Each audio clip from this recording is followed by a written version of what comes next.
এই ক্লাসটিতে চলো আমরা রাজশাহী বোর্ড 2019 সালে আসা এই উদ্দীপকের আলোকে এই ঘ নাম্বার প্রশ্নের সলিউশন করব।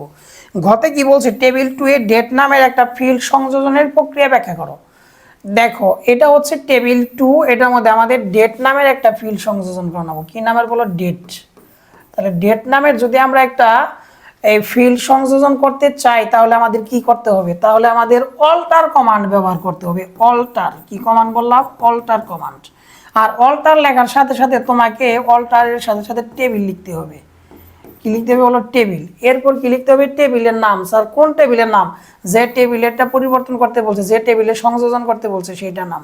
তাহলে এখানে কি লেখা আছে? টেবিল 2। তাহলে লিখবা টেবিল 2। এরপর দেখো অল্টার টেবিল কমান্ড ব্যবহার করলে এর সাথে লিখতে হয় অ্যাড। অ্যাড কেন লিখবো স্যার? অ্যাড এর কাজই হলো এই ফিল্ড সংযোজন করা। তাহলে কোন নামের ফিল্ড সংযোজন করবা? ডেট নামের ফিল্ড সংযোজন করবা। তো ডেট নামের ফিল্ড সংযোজন করলা, এটা হলো নাম।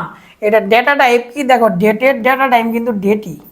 ডেটের ডেটা টাইপ কি বলো? ডেট। ওই যে বলছিলাম ডেট, তারপর জন্ম তারিখ। তো এগুলোর জন্য আমাদের ডেটা টাইপ হিসেবে কি ব্যবহার করার লাগে? ডেটা টাইম ব্যবহার করার লাগে। তাহলে আমরা ডেট ব্যবহার করলাম। আর এটার সাইজটা দিয়ে দিবা হলো 10।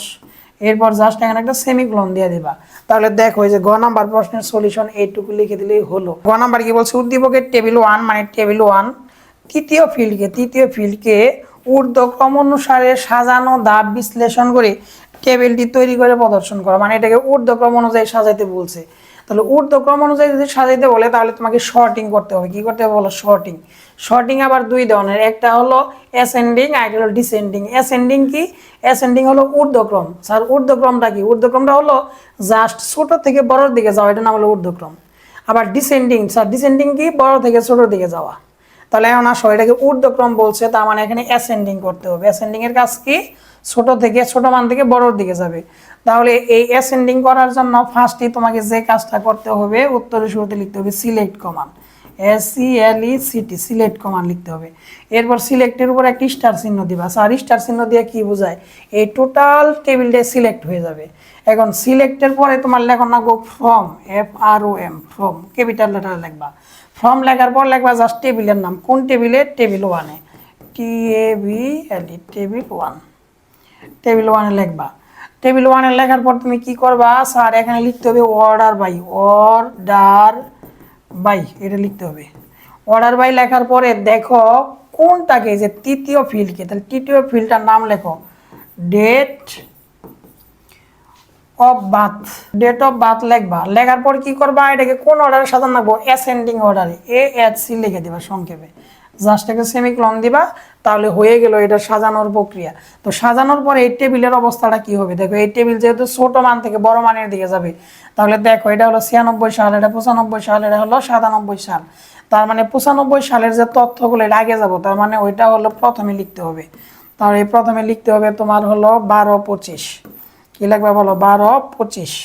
তো 12-25 কি লিখতে হবে তোমার? এই যে খুলনায় জন্মগ্রহণকারী কত সাল? 1995 সাল। আমি তোমার সংক্ষেপে বুঝাই দিতেছি। এরপর কত সাল? 96 সালে কার তত্ত্ব আছে? 10-25। এরপর লেখা নেবো 10-25। তার কোথায়? জেলা কোথায়? ঢাকা। জন্মসাল কত? 96 সাল। এরপর তৃতীয়টার মধ্যে কি লিখবা? তৃতীয়টার মধ্যে তুমি জানোই এই দুটো লেখা শেষ। এখন বাকি আছে কোনটা বলো? এটা অবশ্যই তৃতীয় ফিল্ডে লিখতে হবে। তাহলে এটা কি হবে বলো?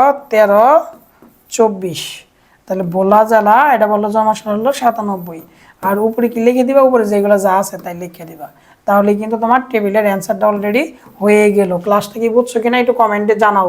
আর এই ধরনের যদি ভেঙে প্রতিটা সৃজনশীল বুঝতে চাও তাহলে 199 টাকার আমার কোর্সে দ্রুত ভর্তি হয়ে যাও। 01724259896 নাম্বার একটা হোয়াটসঅ্যাপ মেসেজ দাও। তোমরা তো জানোই আমার কাজটাই হচ্ছে দুর্বল স্টুডেন্টগুলোকে ধীরে ধীরে সহজভাবে বুঝাইয়া তাকে সুন্দরভাবে প্রস্তুতি সম্পন্ন করে দেওয়া। এখন আসো এটা কিভাবে লিখতে হবে দেখো। এটার দেখো এই যে উত্তরগুলো এখানে সুন্দরভাবে লেখা আছে। প্রয়োজনে একটি স্ক্রিনশট নাও। এই যে দেখো সুন্দর করে লেখা আছে। যে দেখো আগে দেখো যে 25 লিখছে, যে 95, 96, 97 এইভাবে লিখছে। আর যেখানে অ্যাসেন্ডিং এর কথা বলা আছে সবই কিন্তু এখানে বলা আছে। আবার এই যে দেখো এই যে ঘ নাম্বারও কিন্তু যে কোয়েরি ল্যাঙ্গুয়েজ লিখছে টেবিল 2 টাইপ সহ কিন্তু আমরা দিয়ে দিছি। তাহলে এইভাবে সহজেই প্রশ্নগুলোর সলিউশন করতে পারবো। ধন্যবাদ।